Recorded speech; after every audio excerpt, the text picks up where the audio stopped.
Senhor, toma agora a minha vida, pois eu não sou melhor do que meus pais. Não, eu não quero de maneira nenhuma taxar o profeta Elias, desmerecer, pelo contrário. O profeta Elias, no tempo dos reis, é quase que de forma unânime considerado o maior dos profetas.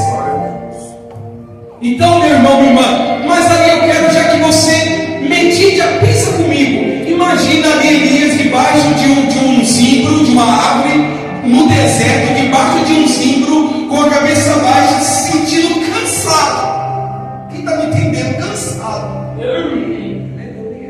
Às vezes a gente se sente cansado. Às vezes a gente só quer sumir. Vou rasgar o véu. Porque o crente acha que tudo é mil maravilhas. A gente tem lutas, Deus é conosco. Mas tem dias que são dias difíceis. Existem tempos, épocas e situações na nossa vida, meu amado, minha amada, que a vontade que nos dá é de sumir. Verdade, Jesus. Pastor, calma. Ninguém vai sumir não, amém, igreja? Diga, Deus vai restaurar. Mas deixa eu falar para você. Profeta Elias, olha a oração que ele faz. E nesse recorte, um pouco mais à frente, nós vamos ver que ele pede a própria morte. Ele pede o que, igreja? A morte. Meu irmão, minha irmã, ninguém é de ferro. Ninguém é tão forte que não se sinta fraco. E isso se dá por conta de sermos humanos. Não é que nós estamos presos pelo pecado.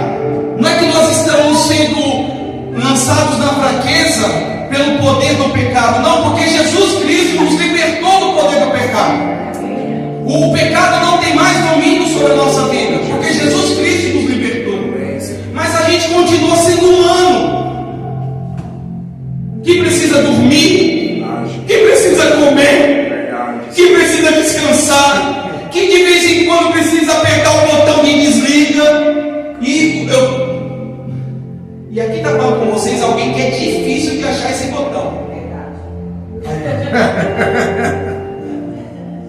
Mas quando eu estava lendo essa mensagem, o Espírito Santo de Deus me mostrou algo restaurador, e que eu creio que vai mostrar para vocês também nessa manhã. Glória a Deus.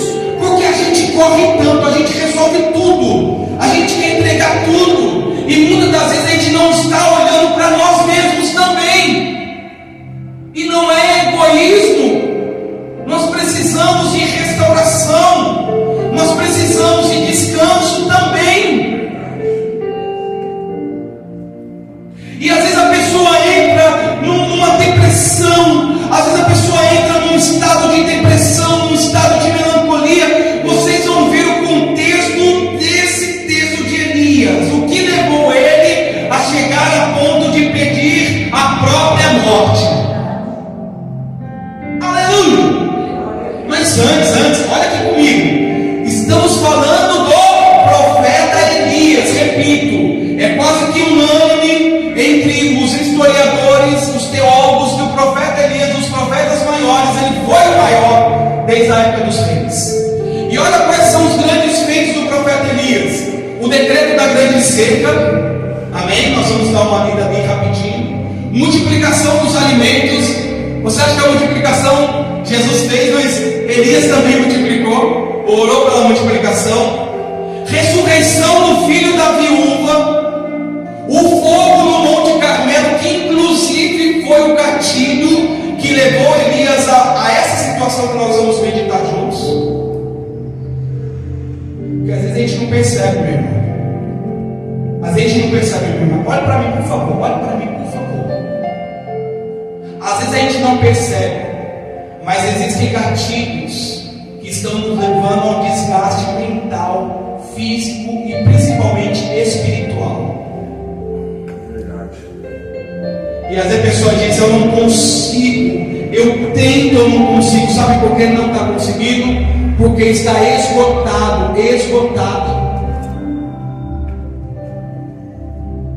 E quem está, você já ficou cansado a ponto de não pensar direito? Quantos? Quando você está cansado, esgotado física e espiritualmente, você não consegue pensar direito. Você começa a agir de forma até irracional. Até irracional. Então isso daqui é muito sério, meu irmão, minha irmã. E tem que ser discutido na igreja sim. Tem que ser trazido nos púlpitos da igreja sim. Digo, não, repito, não é demérito. Não, de maneira nenhuma eu vou diminuir o profeta Elias. Quem sou eu? Quem é eu? Quem é esse pequenininho? Uma poeirinha que passa ali e vai embora. Mas olha a situação que ele chegou. Alguém que orou e o fogo caiu aos olhos de todo Israel e diante de 450 profetas de Baal.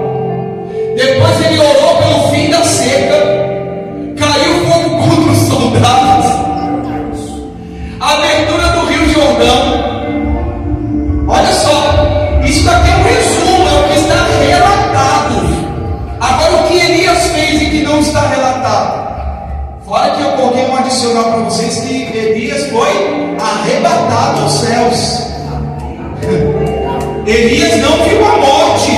Ele foi tomado numa carruagem de fogo, igreja. Isso é muito forte, igreja. Alguém que foi tomado com vida aos céus, mas se sentiu numa situação em que pediu a própria morte. Como pode? É isso, é sobre isso que a gente vai falar. Porque, meu irmão, a gente é um tempo de cansaço que a gente está vivendo. O mundo, a correria, os eventos que estão acontecendo, a internet, tudo isso, as responsabilidades, cada dia você tem que fazer mais com menos tempo. Esse dia até brinquei, ele está fazendo uma atividade, quando fui ver eu estava 11 horas, um dia aí que não estava trabalhando, 11 horas fazendo uma atividade, até brinquei, o dia podia ter 48 horas, mas se tivesse 48, talvez teria trabalhado as 48 também. E é isso que a gente precisa colocar a mão na consciência e entender que nós também precisamos de tempo, de descanso, de refrigério. Porque muitas das vezes o diabo aproveita a nossa fraqueza por conta de tudo isso. Não é que você em si é fraco, é que você está fraco por conta de tanta coisa que você tem que assumir, fazer, entregar. Isso, o esgotamento. E alguém esgotado é alguém forte? A própria palavra é esgotamento. O que é esgotar? É se esvair, né? A força vai embora e a pessoa se sente cansada. Quem é crente que nunca sentiu isso, atira a primeira pedra. Talvez você esteja passando por isso nesse momento, sentindo cansado, querendo se isolar de tudo e de todos, não suporta mais. Meu irmão, minha irmã, Deus vai restaurar. Deus vai restaurar em nome de Jesus. Então vamos lá, aqui antes da gente ler. No decreto da grande seca, Elias profetizou. Imagina, Elias por sua oração selou os céus, fazendo com que não chovesse em Israel por 3 anos e meio, como punição pela idolatria do povo. Imagina, hein? O profeta Elias foi lá, orou ao Senhor pela ordem do Eterno, e por 3 anos e meio não caiu um pingo de água sobre aquela terra, como punição dos pecados da nação de Israel. Na multiplicação dos alimentos durante a seca, ele garantiu que a farinha e o azeite de uma viúva pobre da cidade de Sarepta nunca acabassem. Quem lembra? Ele orou e o azeite e a farinha daquela viúva foi o suficiente para todo o período de seca.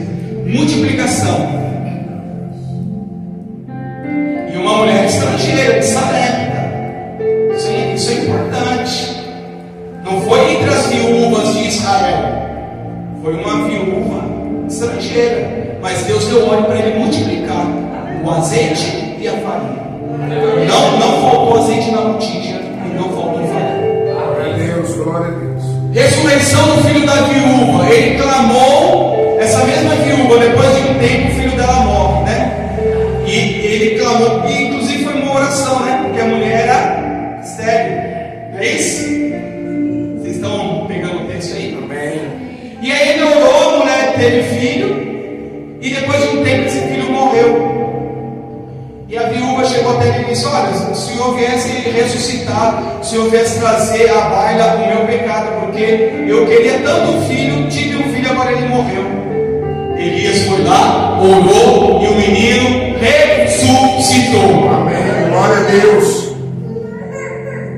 O fogo no Monte Carmelo. Elias desafiou 450 profetas de Baal em um teste público. Após orar, Deus respondeu com fogo do céu, consumindo o altar molhado e provando quem era o Deus verdadeiro. O povo de Israel, meu irmão, estava perdido na idolatria. Tanto é que eles fazem um discurso: se Deus é Deus, serviu. Se é Baal, serve Baal. Não fica cogitando entre dois pensamentos. E Jesus fala sobre isso, né? Vocês não podem servir a Deus e ao dinheiro. Então, nós temos que saber quem é o Deus que nós servimos, igreja. E aqui, Elias, ele faz um desafio público aos olhos de todo Israel, e diante de 400, não foi um, não foram dois, não foram 10, 450 profetas clamando a Baal, e um só homem orando ao Deus de Israel.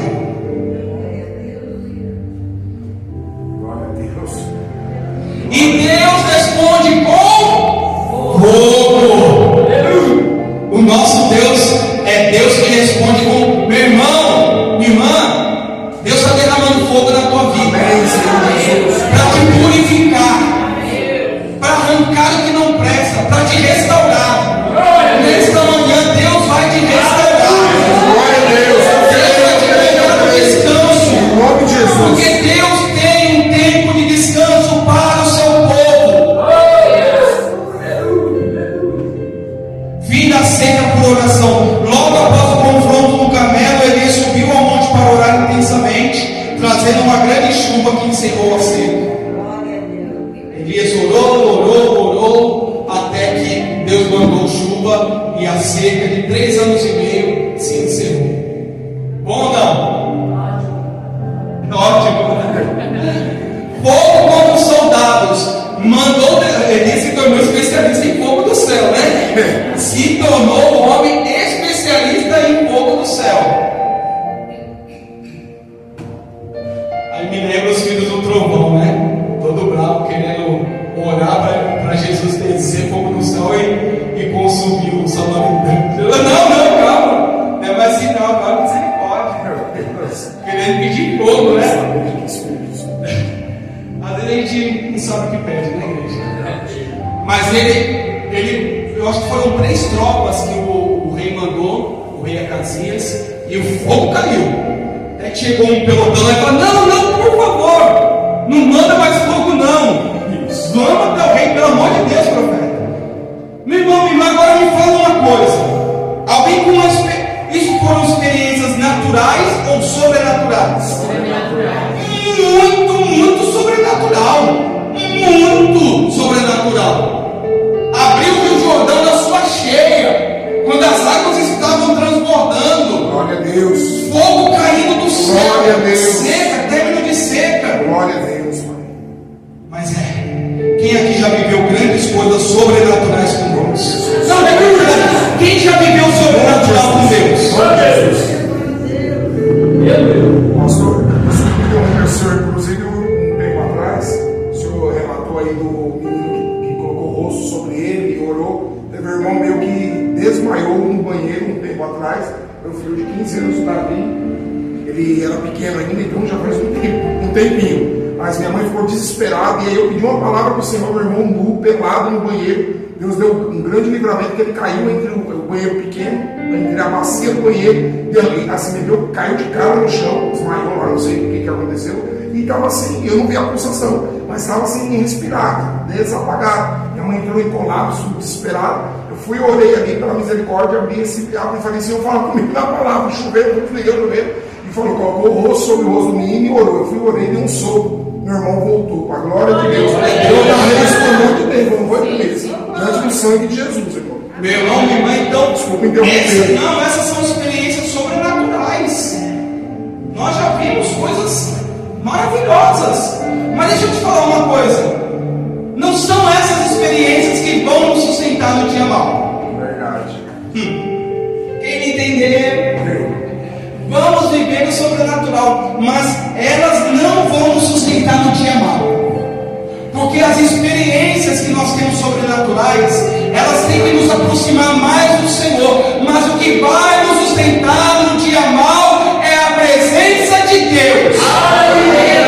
Não adianta dizer, Senhor, mas olha, inclusive no grande juízo Jesus fala que naquele dia muitos dirão, Senhor, no teu nome profetizamos, Senhor, no teu nome curamos enfermos, Senhor, no teu nome expelimos demônios. Dizer, Senhor, nós fizemos coisas sobrenaturais, mas o Senhor dirá, apartai-vos de mim, porque eu não vos conheço. Verdade, Jesus.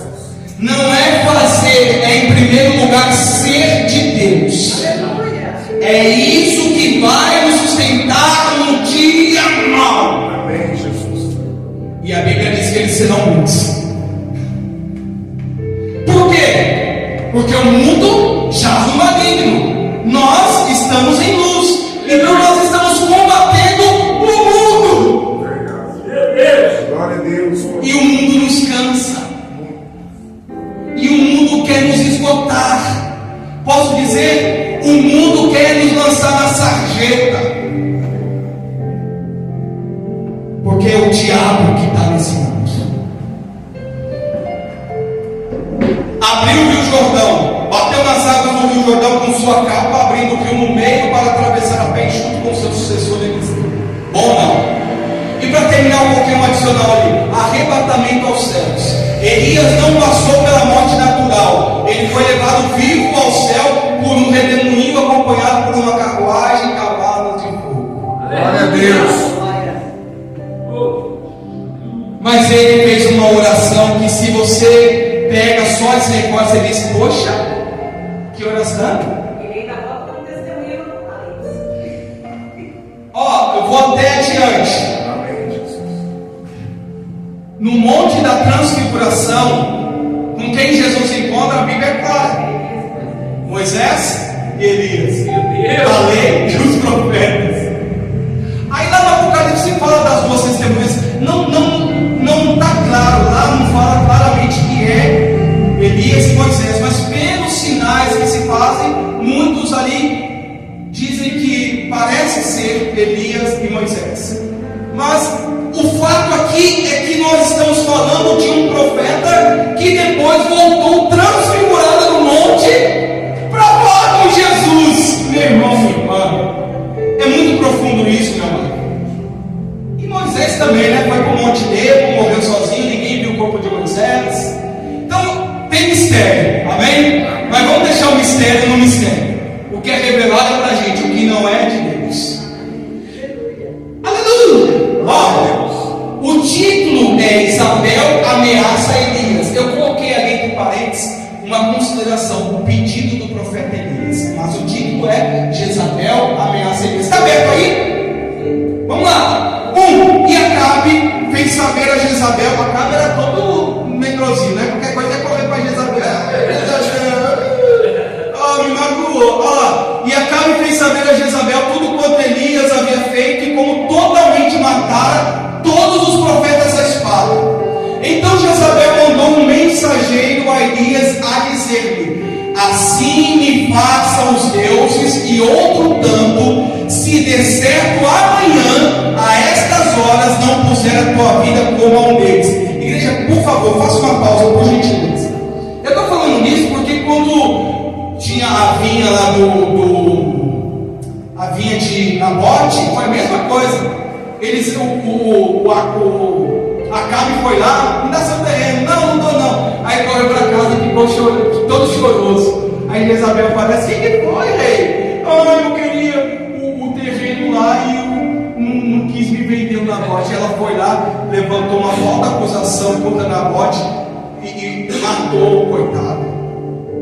O sangue dele pesou, o sangue pesou muito na sentença. Sabe que a morte de Jezabel é uma das mais lançada, os cães comem tudo, não deixa nada, nem enterro dele. Mas vamos voltar aqui. Meu irmão, minha irmã, aí, olha só, Elias estava no monte, desafiou os profetas, venceu em nome do Deus de Israel. O que Acabe faz? Acabe vai até Jezabel e diz: olha, Jezabel, porque os profetas, na verdade, eram de quem? Da Jezabel. Ela era a rainha corrupta que adorava demônios, e ela corrompeu o rei Acabe. O Acabe foi um dos reis mais corruptos, mais corrompidos da história de Israel. Aí Jezabel vai lá, o Acabe vai lá: Jezabel, olha, sabe do Elias? Sei, matou todo mundo. Ah, é? Matou? Foi? Coragem ele não tinha, né? Aí Jezabel manda o quê? Olha, igreja, manda uma mensagem. O diabo trabalha com mensagem. Mensagem do quê? De ameaça. Ameaça. Perigo. Vou te pegar. Vou te pegar. O que ela falou? Olha, fala para ele. Mandou um WhatsApp, né? Se fosse hoje. Mandou um WhatsApp para ele: Elias, seguinte. Os deuses me façam pior se amanhã, a esta hora, ela deu dia e deu hora. O diabo, ele é sujo, gente. O diabo, ele trabalha para tirar a nossa força, a nossa confiança em Deus, meu irmão. Com ameaça, com situações, com escassez, com falta, em todos os sentidos. Não é só falta material, não, financeira, não. A falta, a escassez, porque a bênção do Senhor, ela é completa. A bênção do Senhor não é ser rico, é você ser pleno da presença do Espírito Santo. Essa é a bênção do Senhor. Mas aí, imagina, Elias estava esgotado, estava ou não estava? Ele esperou até meio-dia, os caras lá se cortando e né? E vai, Baal, e ele tirou um barato, né? Cadê Baal? Ela mais alta aí, eu acho que ele pode estar viajando, está dormindo. O diabo, ele é sujo, que diga, ele é derrotado em nome de Jesus. Derrotado em nome de Jesus. Mas ele vive querendo ameaçar. Uma vez estava num culto de libertação, aí um demônio manifestou uns 15 metros, uns 20 metros. Gente, a frente do altar era grande, estava lotado. Eu digo isso para testemunho, para a glória de Deus, no nome de Jesus. Estava lotado. O demônio manifestou lá, olhou para mim, olhou assim, ó, e veio num pinote só. Veio, eu aqui, né, de obreiro. Aí o pastor lá olhou. Veio, e eu, em nome de Jesus, esse diabo está derrotado, fiquei assim. A hora que ele chegou aqui, ele parou e caiu de joelhos. Glória a Deus. Não foi eu que derrubei ele, foi o poder de Deus que estava nele. Mas ele me ameaçou, ele falou: estou de olho em você, eu quero te pegar. O diabo, ele é sujo, ele ameaça. Aleluia. Ele arma situações para nos abater.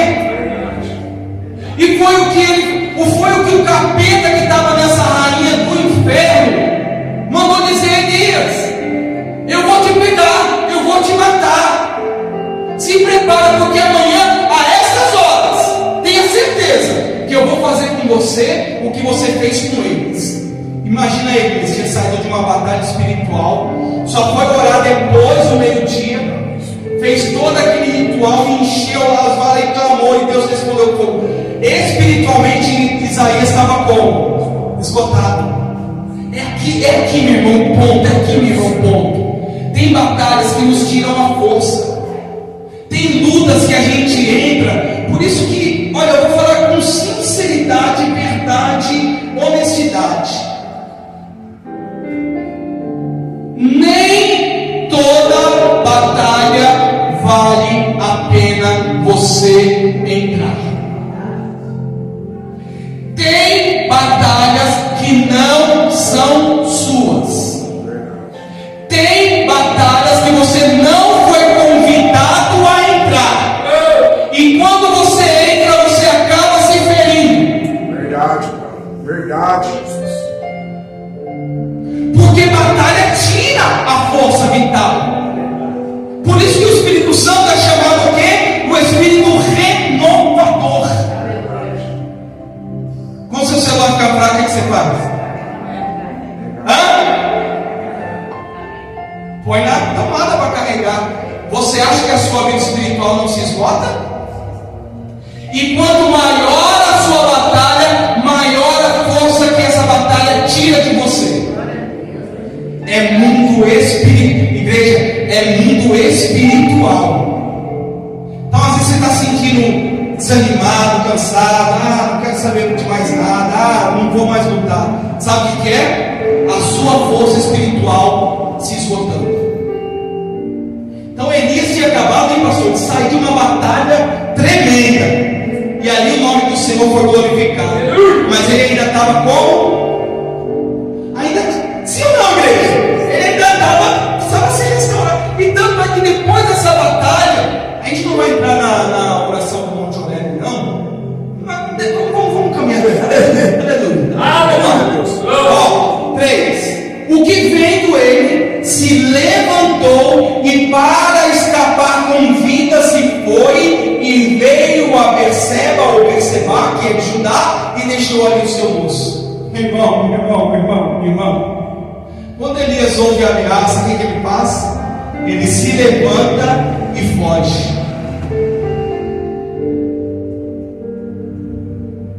Meu Deus. Misericórdia.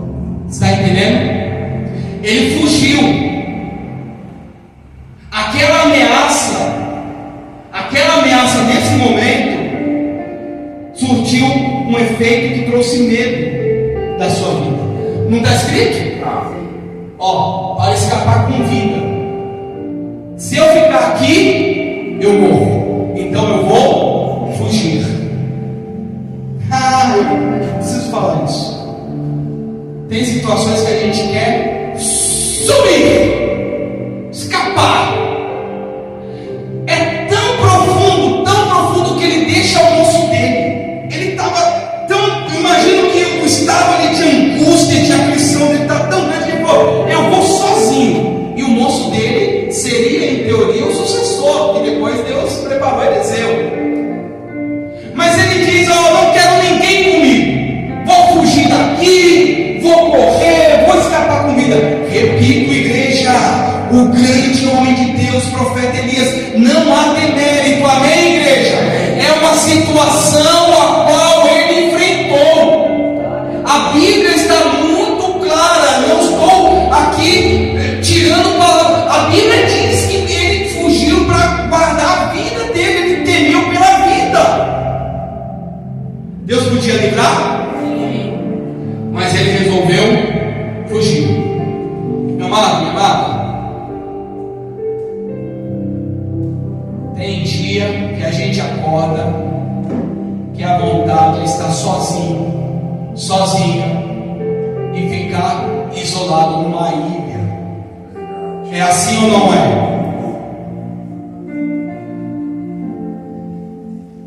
Mas onde a sentença de morte, diga Deus dá vida. Glória a Deus, glória a Deus. E ele se foi para onde? Para onde ele foi? Para o deserto. Meu irmão, eu vou pedir para você, diga comigo: o deserto é lugar de restauração. A gente custa entender essas coisas, por isso que a gente sofre, por isso que a gente vive batendo em ponta de prego. Por isso, a gente esquece que o povo de Israel ficou vagando porque não entendeu e não deu ouvidos à palavra. para o caminho de um dia e veio e se assentou, que é aquela imagem que eu coloquei ali para vocês, debaixo de um zimbro, uma pequena árvore. Eu destaquei em vermelho ali. E pediu, fala para mim. Seu ânimo a morte. O que ele pediu? A morte. E disse: já basta, Senhor, já basta, ó Senhor, já basta. Toma agora a minha vida, porque não sou melhor que meus pais. O ânimo de Elias nesse momento estava como? Para baixo, cansado. Ele está cansado, igreja. Às vezes ele se sente assim cansado. Parece que é uma batalha, uma guerra atrás de outra. A gente se sente assim. Senhor, o ânimo não está legal, Senhor. Ele pediu a morte. Isso é muito sério. Imagina a aflição que esse homem estava carregando nesse momento no seu coração. E assim é muitos, ou são muitos de nós. As batalhas se tornam tão renhidas que primeiro, ele só quer escapar, quer fugir, quer estar sozinha. E segundo, quer estar logo na glória de Deus. Ei, calma. Não é tirar a vida não. Ele pediu para Deus tirar a vida dele. Aí eu vou abrir o máximo rapidinho, porque isso é muito sério. Até mesmo para divulgar em plataformas, eu tenho que ter cuidado no que eu vou falar agora. Mas os dias de hoje, no meio de pastores, de autoridades eclesiásticas, o índice tem aumentado. De pessoas tirando. Você está me entendendo? Tirando. Você me entendeu, igreja? Não quero dizer isso com todas as palavras. Por que isso está acontecendo? Porque a aflição é tão grande, está sendo tão grande no meio de cristãos, que está aumentando esse tipo de coisa.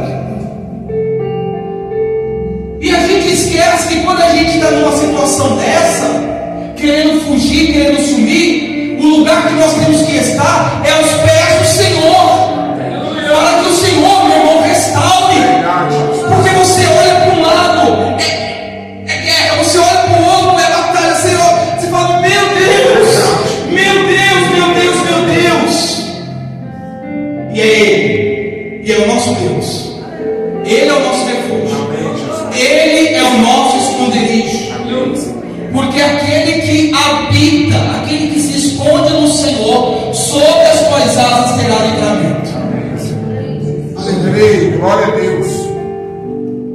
E deitou-se e dormiu. O que Elias fez? Quando você está angustiado, está querendo se isolar, o que dá vontade de fazer, gente? Não é? Deitar numa cama, entrar num quarto, fechar tudo e dormir. Porque o ânimo não está legal. E foi o que Elias fez. Olha só, ele deitou no deserto, provavelmente em cima de uma pedra, porque não tinha ali um travesseiro de pena de ganso. Deitou, dormiu. Mas diga, Deus veio ao socorro dele. E nesta manhã Deus está vindo em nosso socorro, meu irmão, minha irmã. Deus está vindo em nosso socorro para dizer que nós não estamos sozinhos nessa batalha. Amém, Senhor Jesus. E o anjo tocou e lhe disse: levanta e come.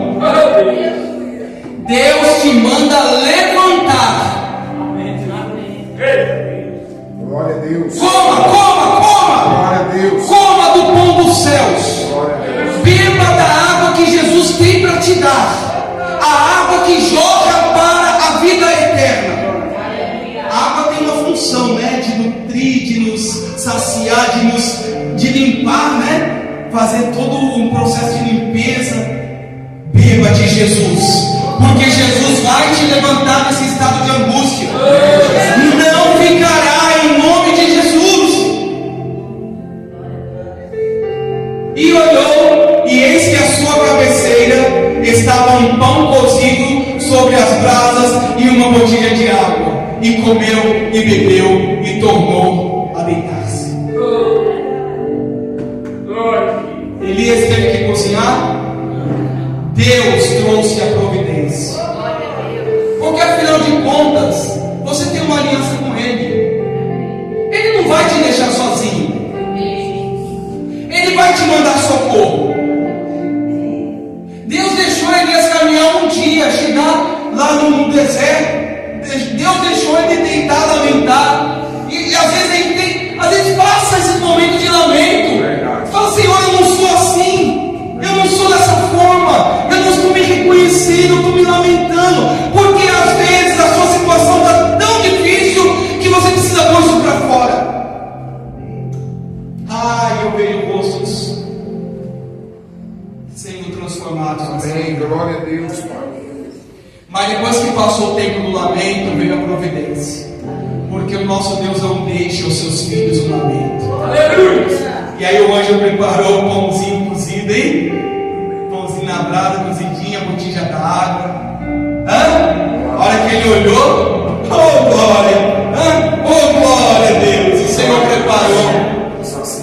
Eu pensei que eu estava sozinho aqui, mas não estou não. O Senhor preparou.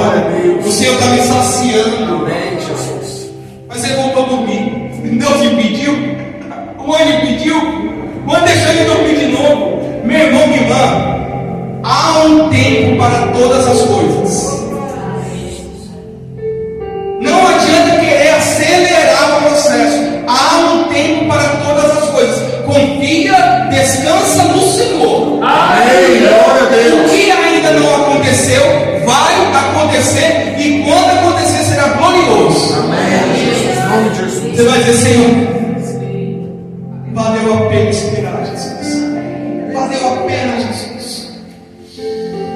E o anjo do Senhor tornou a segunda vez, o tocou e disse: levanta-te e come de novo, porque muito comprido te será o caminho. Ei, o teu caminho é longo, não para. Não para. Não desista do teu propósito com Deus, porque o teu propósito está escrito nas mãos do Senhor. O teu nome está escrito nas mãos do Senhor, e o Senhor lembra de ti. Aleluia! Oh, glória! Foi um tempo, talvez você está passando um tempo que você não queria estar passando, mas está passando. Segura as pontas, confia, não desanima, porque Deus vai te tirar dessa. Eu vejo aqui testemunhos que Deus tirou de situações assim que aos olhos humanos era impossível, mas Deus tira. Amém, Jesus. O caminho pode ser longo, mas você não está sozinho. Ei, olha para mim, você não está sozinho. Não está. Amém, Jesus. Aí, igreja, aqui termina, amém? Mas olha só uma ressalva que eu já peguei um versículo só para a gente terminar aqui. Você pode colocar de pé em nome de Jesus? Aleluia! Dá um aleluia bem forte aí. Então, passado que for esse episódio na vida de Elias, Deus mandou ele levantar, porque o caminho dele seria longe. E olha só, no versículo 8, que já é Elias no Monte Horebe, só essa passagem, só esse versículo.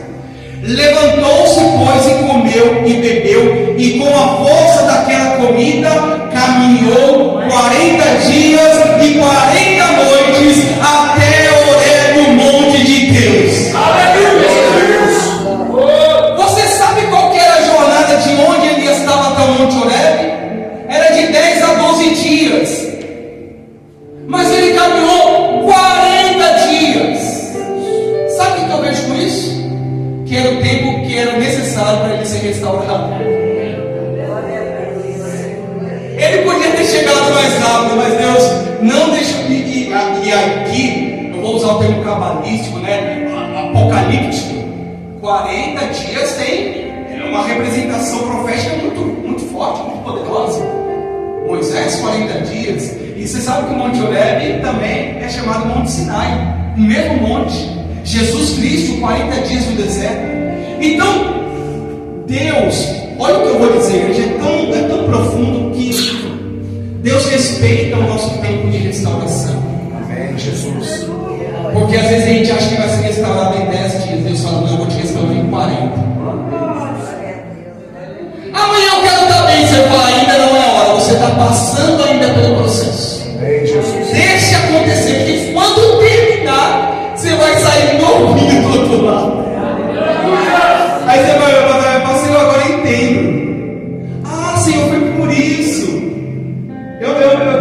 eu me emociono aqui, igreja, porque às vezes a gente é lançado em situações que a gente no começo não entende, mas depois Deus vai trazendo a memória o porquê de estarmos passando, ou porquê de termos passado o que passamos. Mesmo dizendo, eu não mereço, não é mérito, é necessidade. Licença, pastor. Só narrando um negócio para estar queimando em mim aqui. Uma situação que aconteceu em breve, rápido. Uma pessoa, no nosso convívio, foi evangelizada, levaram Jesus até essa pessoa, oramos por ela, eu orei. A pessoa não abriu o coração, também orou, ela caiu endemoniada. Essa pessoa, mesmo assim, ela não quis se render ao Senhor Jesus Cristo, foi para o tráfico, tirou vidas de outras pessoas e agora está presa. E aí chegou em nós pessoas pedindo para a gente orar por essa pessoa, sabe? E até quando essa pessoa ia cometer o assalto, vieram a nós também pedindo para orar por essa pessoa para que corresse bem o assalto. Aí o senhor falando isso, aí eu falei, meu Deus, Senhor, desculpa, pastor, só para edificar. Você está me entendendo, meu irmão? E hoje, porque é igual o irmão está falando, nós estendemos as mãos e fazemos a parte que nos cabe. Mas se a pessoa quer entrar em veredas de morte, já não é com a gente, a responsabilidade é dela. O homem e a mulher de Deus, muitas das vezes, é levado a falar e confrontar certas situações que ele e ela acabam pagando um preço muito alto. Mas é o lavar das mãos, é dizer assim, as minhas mãos estão limpas, a minha parte eu fiz. Se você não quer, eu lamento, mas eu não posso fazer